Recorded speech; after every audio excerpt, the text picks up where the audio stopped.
எல்லோருக்கும் வணக்கம். இன்னைக்கு அனிதா புஷ்பனம் குப்புசாமி யூடியூப் சேனல்ல உங்களை எல்லாம் சந்திக்கிறதுல ரொம்ப மகிழ்ச்சிங்க.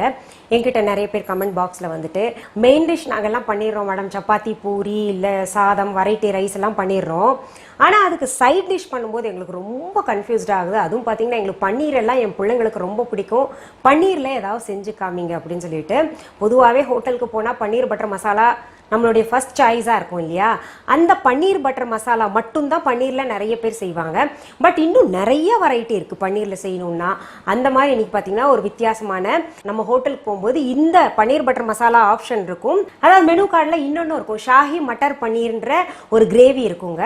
அது ரொம்ப சுவையாக இருக்கும். அது இன்னைக்கு நான் உங்களுக்கு செஞ்சு காமிக்க போகிறேன். அது உங்கள் பிள்ளைங்களுக்கு செஞ்சு காமிங்க, ரொம்ப அவங்க டேஸ்ட்டாக ரொம்ப விரும்பி சாப்பிடுவாங்க. அதற்கு தேவையான பொருட்கள் என்னென்னு முதல் பார்த்துடலாம். பன்னீர் ஒரு பேக்கெட், அதாவது 200 கிராம். வேக வைத்த பட்டாணி 1/2 கப். தக்காளி 2. பெரிய வெங்காயம் 2. பூண்டு 5 பற்கள். இஞ்சி ஒரு சிறிய துண்டு. கசகச 2 டீஸ்பூன். உடைத்த முந்திரி பருப்பு 1/2 டீஸ்பூன். நெய் 2 டேபிள் ஸ்பூன். கொத்தமல்லி இலைகள் 1 டேபிள் ஸ்பூன். மல்லித்தூள் 1 டீஸ்பூன். சீரகத்தூள் 3/4 டீஸ்பூன். கரம் மசாலா 1/2 டீஸ்பூன். மிளகாய்த்தூள் 2 டீஸ்பூன். மஞ்சள் தூள் 1/2 டீஸ்பூன். கிராம்பு 4, பட்டை சிறிய துண்டுகளாக 4, 2 பிரியாணி இலை. உப்பு தேவையான அளவு. எண்ணெய் தேவையான அளவு. மில்க் க்ரீம் அல்லது பாலேடு 1/2 கப். அடுத்தது நம்ம இப்போ ஷாஹி மட்டர் பன்னீர் எப்படி செய்யணுங்கிறத பார்த்துடலாங்க. முதல்ல என்ன பண்ணணும்னா, நம்ம ஒரு பேன் எடுத்துக்கலாம். பேனை அடுப்பு பற்ற வச்சுங்க, நான் சிம்மில் வச்சிடுறேன். அடுத்தது என்ன பண்ணலாங்க, ஒரு பவுல் எடுத்து நம்ம இந்த பன்னீர் இருக்கு இல்லையா, இந்த பன்னீரை போட்டுக்கணும் இதில். அப்புறம் 1 டீஸ்பூன் போல், ஏன்னா 2 டீஸ்பூன் மிளகாத்தூள் சொல்லியிருந்தேன், 1 டீஸ்பூன் போல் மிளகாத்தூள் இதில் போட்டுக்கலாம். 1 டீஸ்பூன் மிளகாத்தூள் போட்டு, அடுத்தது பார்த்திங்கன்னா இந்த மஞ்சத்தூள் 1/2 டீஸ்பூன் எடுத்துருக்கோம்ல, அதில் கொஞ்சம் பெரும்பகுதி இதில் போட்டுக்கலாம். போட்டு என்ன பண்ணலாங்க, இதை கொஞ்சம் கலந்து விட்டுடலாம். நல்லா பரட்டிக்கணும்.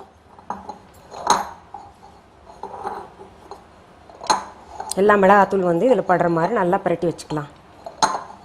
இப்போ எல்லா இடத்துலையும் பட்டுருச்சு பார்த்தீங்களா. இதில் நான் வந்து 2 டீஸ்பூன் மிளகாத்தூள் போட்டிருக்கேன். காரம் இருக்காது. நான் பயன்படுத்துறது பார்த்தீங்கன்னா எல்லாத்துலேயுமே காஷ்மீரி மிளகாத்தூள்னு ஒன்று இருக்கும். அது வந்து பார்க்க தான் கலர்ஃபுல்லாக இருக்கும், நல்லா சிகப்பாக இருக்கும். ஆனால் பார்த்தீங்கன்னா அதில் காரம் குறைவாக இருக்கும். உங்களுக்கு காரம் அதிகமாக இருக்குன்னா நீங்கள் எல்லாம் என்ன பண்ணுங்கள், மிளகாத்தூளை கொஞ்சம் குறைச்சிக்கோங்க. ஏன்னா குழந்தைங்களுக்காக நம்ம செய்கிறோம் இல்லையா, அவங்க தான் சாப்பிடுவாங்க விரும்பி. இது சரி, இது வச்சுருக்கோம் இல்லையா. அடுத்தது நம்ம என்ன பண்ணுவோங்க, இந்த எண்ணெய் சும்மா ஒரு சொட்டு போல் இந்த பேனில் ஊற்றிங்க. ஒரு 1/2 டீஸ்பூன் போல் போட்டுக்கோங்க. இந்த மாதிரி ஒரு ப்ரஷ் இருந்தால் சரி, இல்லாட்டி நீங்கள் ஏதாவது வச்சு இப்படி பரப்பிக்கோங்க. பேனில் பரப்பிக்கணும். நல்லா சிம்லேயே இருக்கணுங்க அடுப்பு. இப்போ என்ன பண்ணும், அடுத்தது அந்த எண்ணெயில் இந்த பன்னீரை போட்டுடணும். நல்லா தனித்தனியாக அப்படியே ஸ்ப்ரெட் ஆகிற மாதிரி பரப்பி வச்சுருங்க. அடுத்ததுங்க, நான் வெங்காயம் சொல்லியிருந்தேன்ல, 2 வெங்காயம். அந்த பெரிய வெங்காயத்தை என்ன பண்ணும், துருவி வச்சுக்கணுங்க. பாருங்கள், இப்படி நான் துருவி வச்சுருக்கேன். பெரிய வெங்காயத்தை துருவி வச்சுருக்கேன். அடுத்தது தக்காளியை நல்லா பாருங்கள் மிக்சியில் போட்டு அரைச்சி வச்சுருக்கேங்க. அடுத்தது பார்த்தீங்கன்னா அந்த கசகசாவும் முந்திரி பருப்பும் சொன்னேன் இல்லையா, நீங்கள் இந்த கிரேவி செய்கிறதுக்கு ஒரு 1/2 மணி நேரம் முன்னாடி சுடுற பாலில், காய்ச்சின பாலில் அந்த கசகசாவையும் முந்திரியும் ஒன்றா சேர்த்து ஊற வச்சுக்கோங்க. 1/2 மணி நேரம் ஊறின பின்னாடி நல்லா கூழாக இந்த மாதிரி அரைச்சி வச்சுக்கோங்க. பால் பத்தலைன்னா பால்லையே போட்டு அரைங்க, தண்ணி சேர்த்துக்காதீங்க. அடுத்தது உங்களுக்கு பூண்டும் இஞ்சியும் சொன்னேன் இல்லையா, அந்த பூண்டும் இஞ்சியும் பார்த்தீங்கன்னா பேஸ்ட் பண்ணி வச்சுருக்கேன் பாருங்கள். இப்போ நம்ம பேனில் போட்டிருக்கோம்ல பன்னீரை, அதை பரட்டி விட்டுக்கலாம்.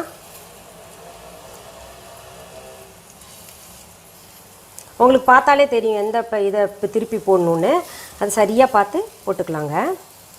இதை நம்ம எதுக்காக செய்கிறோன்னா, அந்த மிளகாத்தூளெல்லாம் நமக்கு நல்லா பிடிச்சிக்கும். அந்த பன்னீரை சுற்றி நல்லா அழகாக பிடிச்சிக்கிட்டு டேஸ்ட்டை இன்னும் கொஞ்சம் என்ஹான்ஸ் பண்ணும். ரொம்ப நல்லாயிருக்கும் டேஸ்ட்டை. பாருங்கள், நான் சொன்னேன் இல்லையா, அந்த மாதிரி கார்னரில் நல்லா பிடிச்சிருக்கு பார்த்தீங்களா.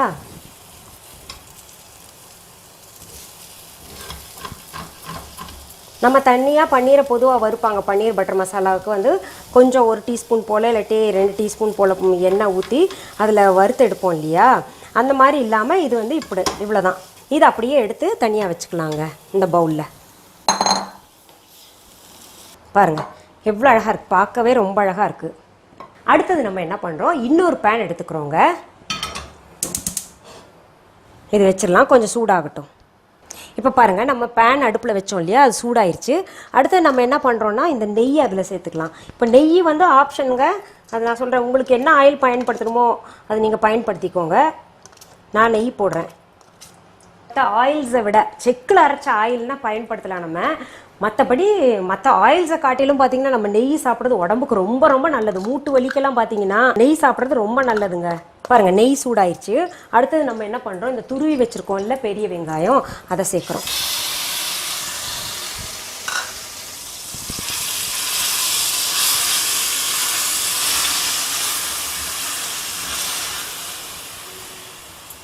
இப்போ உங்களுக்கு பால் பன்னீர் கிடைக்கலன்னா சோயா பன்னீர் கிடைச்சா கூட அதை வச்சு செய்யலாங்க. 2 பன்னீர்லேயும் ப்ரோட்டீன் அதிகமாக இருக்குது. அதனால் இதுக்கு சாப்பிட்றதுனால குழந்தைங்களுக்கு கொடுத்தா குண்டாயிருவாங்களா அப்படின்ற கவலை எல்லாம் வேண்டாம். உங்களுக்கு ப்ரோட்டீன் இருந்தால் தான் நல்லா உயரம் கிடைக்கும்ல பிள்ளைங்களுக்கு. ஏன்னா பிள்ளைங்க ஸ்கூலுக்கு போயிட்டு வர்றாங்க, அங்கே போய் விளையாடுறாங்க, அப்படியெல்லாம் இருக்கும்போது உங்களுக்கு அது ஆட்டோமேட்டிக்காக கரைஞ்சிரும். என்னென்னா இரவில் தான் நம்ம பார்த்திங்கன்னா இந்த கொழுப்பு சத்தான இந்த சாப்பாடு சாப்பிட்டு தூங்கக்கூடாது. மற்றபடி மத்தியானம் டிஃபனில் கட்டி கொடுக்கறது, இல்லை சாயந்தரம் போல் சாப்பிட்றது கொஞ்சம் ஏர்லியராக, அதெல்லாம் செஞ்சுக்கலாம். பொதுவாகவே எல்லாரும் தாளிக்கிறதுல தான் இந்த பட்டை கிராம்பெல்லாம் போடுவாங்கல்ல, இதில் அப்படி கிடையாது. ஏன்னா இதோட மனம் எப்போவுமே சொல்கிறேன், ஒரு சிலது வந்து மனம் அதிகமாக இருக்கிற பொருள்களில் வந்து எப்போவுமே பின்னாடி தான் சேர்க்கணும். இல்லாட்டி அந்த எண்ணெய் வந்து அதோட மனத்தை எல்லாம் இழுத்துரும். நான் பிரியாணி இலை போட்டிருக்கேன், பட்டை கிராம்பு போட்டிருக்கேங்க. ஆஹா மனம், இந்த நெய் பெரிய வெங்காயம் அந்த பட்டை கிராம்பு சேர்த்த உடனே நல்ல மனம் வருது. அடுத்தது என்ன பண்ணுவோங்க, இங்கே பாருங்கள் வெங்காயம் போட்டதை விட நிறம் கொஞ்சம் சேஞ்ச் ஆகிருக்கு பார்த்தீங்களா. ஒரு மாதிரி லைட் பிங்க்கும் இந்த பழுப்பு நிறமாகவும் மாறி இருக்குது. நம்ம இப்போ என்ன பண்ணணும்னா இந்த இஞ்சி பூண்டு விழுதையும் சேர்க்கணுங்க. நான் அது ஒரு பச்சை வாசனை இருக்கும்ல, அந்த பச்சை வாசனை போகிறதுக்காக சேர்த்துக்கலாம். இப்போ நிறைய பேர் என்கிட்ட என்ன கேட்குறாங்க, மேடம் இஞ்சி பூண்டு வந்து டைம் போடணுமா அப்படின்னு சொல்லிட்டு. அப்படி பூண்டு பிடிக்கலன்னா, ஏன்னா பூண்டு நிறைய பேர் சேர்த்துக்க மாட்டாங்க, என்ன பண்ணலாம், நீங்கள் இஞ்சி மட்டும் போட்டு கூட செஞ்சுக்கலாம். அது ஒரு விதமான டேஸ்ட் வருங்க. ஏன்னா கரம் மசாலா போடுறோம்ல, அதனால் உங்களுக்கு பூண்டு போட்டு செய்யணுன்னு தான் அவசியம் கிடையாது. அது ஸ்கிப் பண்ணலாம் வேணா. இப்போ பாருங்கள் இஞ்சி பூண்டு விழுது சேர்த்தோம்ல, அதோட பச்சை வாசனையும் போயிடுச்சு, அதோட நிறமும் நல்லா மாறிடுச்சு. அடுத்தது நம்ம என்ன பண்ணலாம், இந்த தக்காளியை சேர்த்துக்கலாங்க, அரைச்சி வச்சது. இப்போ இந்த தக்காளி சேர்த்த உடனே என்ன பண்ணணும், நம்ம உப்பு சேர்த்துக்கணும். நான் வந்து இந்த பச்சை பட்டாணி வேக வைக்கும்போது லைட்டாக உப்பு சேர்த்து வேக வச்சுருக்கேன். அதனால் அதுக்கேற்ற மாதிரி நீங்களும் அப்படி உப்பு போட்டாலும் பரவாயில்ல, அப்படி உப்பு போட்டால் இன்னும் கொஞ்சம் நல்லாயிருக்கும், சார்ந்திருக்கும். அந்த மாதிரி உப்பு சேர்த்துக்கோங்க பச்சை பட்டாணி வேக வைக்கும்போது. அதனால் இதில் பார்த்து போடுங்க, 2 கூடிடுச்சுன்னா ரொம்ப கஷ்டமாக போயிடும். பச்சை பட்டாணி வந்து ஃப்ரெஷ்ஷாக கிடச்சிதுன்னா அது நல்லாயிருக்கும். இல்லை கிடைக்கலன்னா கூட இரவு ஊற வச்சுக்கோங்க. பச்சை பட்டாணியை ஊற வச்சுட்டு காலையில் எப்போ நீங்கள் இது செய்கிறீங்களோ அப்போ வேக வச்சுக்கோங்க.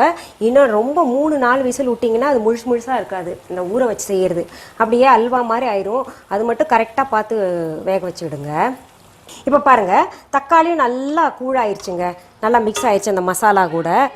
அடுத்தது நம்ம மிளகாத்தூள் சேர்த்துக்கலாங்க. மீதம் இருக்கிற மிளகாத்தூள், மஞ்சத்தூள் சேர்த்துக்கலாம், சீரகத்தூள் சேர்த்துக்கலாம், மல்லித்தூள் சேர்த்துக்கலாங்க. எல்லாத்தையும் சேர்த்து நல்லா பரட்டி விட்டுடலாம், கலந்து விடலாம். இப்போ பாருங்கள் இந்த தூளெல்லாம் சேர்த்துங்க, அடுப்பில் ரொம்ப நேரம் விடக்கூடாது, ஏன்னா அந்த கசப்பு தன்மையாக மாறிடும். கொஞ்சம் சும்மா 2 நிமிஷம் வச்சோம் இல்லையா, இப்போ என்ன பண்ணணுன்னா கசகசா அண்ட் இந்த முந்திரி அரைச்சி வச்சுருக்கோம்ல அதை ஊற்றிக்கலாம். இது என்ன பண்ணுங்க, இப்போ பால் ரொம்ப சேர்க்க வேண்டான் இருக்கேன், பட் பால் சேர்த்தா தான் அந்த ஷாஹி மட்டர் பன்னீருக்கு வந்து ரொம்ப நல்லாயிருக்கும். இப்போ நான் தண்ணி சேர்த்துருக்கேன்ல, பொதுவாகவே ஷாஹின்ற ஒரு பேர் வந்தாலே அந்த ஷாஹிக்கெல்லாம் வந்து அது பால் தான் சேர்க்கணும். பாருங்கள் கடையில் இருக்கிற கிரேவி லுக் வந்துருச்சுல்ல, ஆஹா ரொம்ப நல்லா இருக்குது, கலரும் நல்லா இருக்குது, மனமும் நல்லாயிருக்கு. இப்போ என்ன பண்ணேன், பட்டாணி சேர்க்குறேங்க அடுத்தது.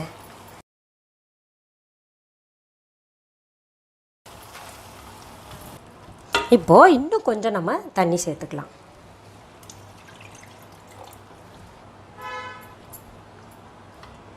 கொத்தமல்லி இலைகள் வந்து போட்டுக்கலாம். இதில் கொஞ்சம் மேலே வந்து நம்ம கார்னிஷ் பண்ணுறதுக்கு கொஞ்சம் எடுத்து வச்சிடுறேன். அடுத்தது நம்ம என்ன பண்ணலாம், இந்த கலர்ஃபுல்லான பன்னீரை அப்படியே போட்டுடலாங்க. இதில் இப்போ நம்ம கரம் மசாலா சேர்த்துக்கணும். எப்போவுமே கரம் மசாலா கடைசியில் தான் போடணும், ஏன்னா நமக்கு கசப்பு தன்மையை கொடுத்துரும் கரம் மசாலா. இப்போ என்ன பண்ணலாம், ஒரு 2 நிமிஷம் இப்படியே வச்சிடலாங்க, மூடி வச்சிடலாம். இப்போ நம்ம இது லிட்டு திறந்து பார்க்கலாங்க. வா பாருங்களேன், எண்ணெய் தனியாக பிரிஞ்சு பால் தனியாக பிரிஞ்சு ஒரு மாதிரி கலர்ஃபுல்லாக இருக்குல்ல.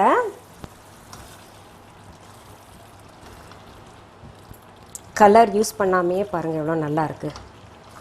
பொதுவாக வெளியிலேருந்து வாங்கி சாப்பிட்டா நமக்கு கலர்லாம் அதில் போடுவாங்க, அது ரொம்ப அப்படியே ஃபுட் பாய்சனாக மாறிடும்.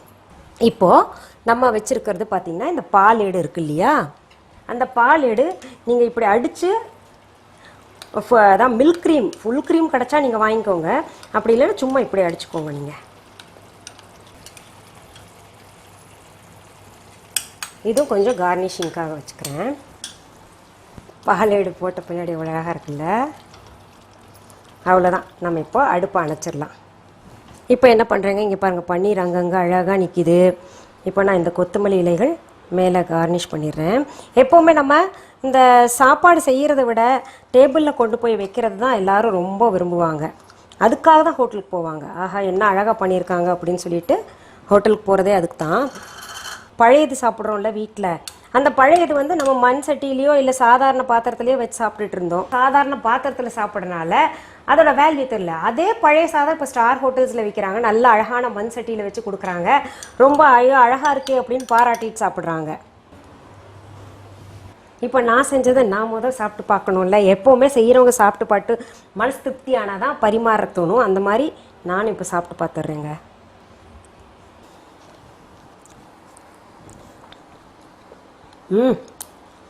நான் இந்த ஒரு பன்னீர் துண்டு இங்கே சாப்பிட்றேன், ஏன்னா டேபிளுக்கு போனால் எனக்கு ஒன்றும் கிடைக்காது. என் பிள்ளைங்களுக்கு ரொம்ப பிடிக்கும் பன்னீர், ரொம்ப எக்ஸலண்ட்டாக இருக்குங்க. அதாவது நான் சாப்பிட்டு பார்த்துட்டு என்ஜாய் பண்ணிட்டேன். இப்போ நீங்களும் சமைச்சு பார்த்துட்டு எப்படி இருக்குன்னு எனக்கு கமெண்ட் பாக்ஸில் வந்து சொல்லுங்கள். உங்கள் பிள்ளைங்களுக்கும் கொடுங்க, அவங்க என்ன சொன்னாங்கன்னு எனக்கு சொல்லுங்கள். இது போன்ற சமையல் நிகழ்ச்சிகள், பியூட்டி டிப்ஸ், ஹெல்த் டிப்ஸ், எங்களுடைய பழமொழி கதைகள் எல்லாருக்கும் ரொம்ப பிடிச்சிருக்கு. இன்னும் தொடர்ந்து நிறையா போடுங்க. அதெல்லாம் தேவைப்படுமே. ஆனால் நீங்கள் செய்ய வேண்டியது ஒன்றே ஒன்று தாங்க, அனிதா புஷ்பவனம் குப்புசாமின்ற யூடியூப் சேனலை சப்ஸ்கிரைப் பண்ணுங்கள். அதாவது சப்ஸ்கிரைப் பண்ணும்போது பக்கத்தில் ஒரு பெல் ஐக்கான் பட்டன் காமிக்கும், அதையும் தொட்டு விடுங்க. அப்போ தான் பார்த்தீங்கன்னா நான் என்னென்ன பதிவுகள் போடுறேனோ அதெல்லாம் உங்கள் நோட்டிஃபிகேஷன்ஸ்க்கு வரும், உங்கள் கவனத்திற்கு வரும். இது தவிர டிஸ்கிரிப்ஷன் பாக்ஸில் போயிட்டு அதை தட்டினீங்கன்னா முன்னாடி என்னென்ன நாங்கள் போட்டிருக்கோமோ ஹெல்த் டிப்ஸ், பியூட்டி டிப்ஸ், சமையல் எல்லாம் எங்கள் யூடியூப் லிங்கை அங்கே வந்து பேஸ்ட் பண்ணுறோம். ஓப்பன் பண்ணிங்கன்னா இது வரைக்கும் என்னென்ன பதிவுகள் போட்டோமோ அதெல்லாம் தொடர்ந்து பார்க்கலாம். மீண்டும் சந்திக்கலாமா? நன்றி, வணக்கம். அன்பான வாடிக்கையாளர்களே, உங்கள் விஹா ஸ்டோரில் பூஜை பொருட்கள், சிலைகள், ராசிக்கற்கள், வாஸ்து பொருட்கள், விதைகள், பாரம்பரிய அரிசி வகைகள், சிறுதானியங்கள், ஆர்கானிக் பொருட்கள், மூலிகை எண்ணெய், மளிகை பொருட்கள், மரச்செக்கு எண்ணெய், மரப்பொருட்கள், வெள்ளி ஆபரணங்கள், கிஃப்ட் ஆர்டிகல்ஸ், காட்டன் மற்றும் பட்டு புடவைகள், காட்டன் சுடிதார்கள், பட்டு பாவாடை, குழந்தைகளுக்கான விளையாட்டு பொருட்கள், ஹை குவாலிட்டி இமிடேஷன் நகைகள், வீட்டு உபயோக பொருட்கள், ஜூட் பேக்ஸ், ஹேண்ட்மேட் சோப்ஸ், அழகு சாதன பொருட்கள், சிறுதானிய பிஸ்கெட்டுகள், ஹோம் அப்ளையன்சஸ், இன்னும் பற்பல பொருட்கள் விற்பனைக்குள்ளது. விஹா ப்ராடக்ட்களை நீங்கள் வாங்க விரும்பினால் அது எங்களுடைய viha.online வெப்சைட் மற்றும் சென்னை ராஜா அண்ணாமலைபுரத்தில் உள்ள எங்கள் விஹா ஸ்டோரில் மட்டுமே கிடைக்கும் என்பதை தெரிவித்துக் கொள்கிறோம். வேறு எந்த ஆன்லைன் வெப்சைட்களிலும் விஹா ப்ராடக்ட்கள் விற்பனைக்கு கிடையாது என்பதை நீங்கள் கவனத்தில் கொள்ள வேண்டும். எங்கள் விஹா ஸ்டோரின் விலாசத்தை கண்டறிய கூகுள் மேப்ஸில் விஹா ஸ்டோர் என்று டைப் செய்தால் வழியை கண்டறியலாம். www.viha.online வெப்சைட்டிலும் விஹா ஸ்டோரின் அட்ரஸ் உள்ளது.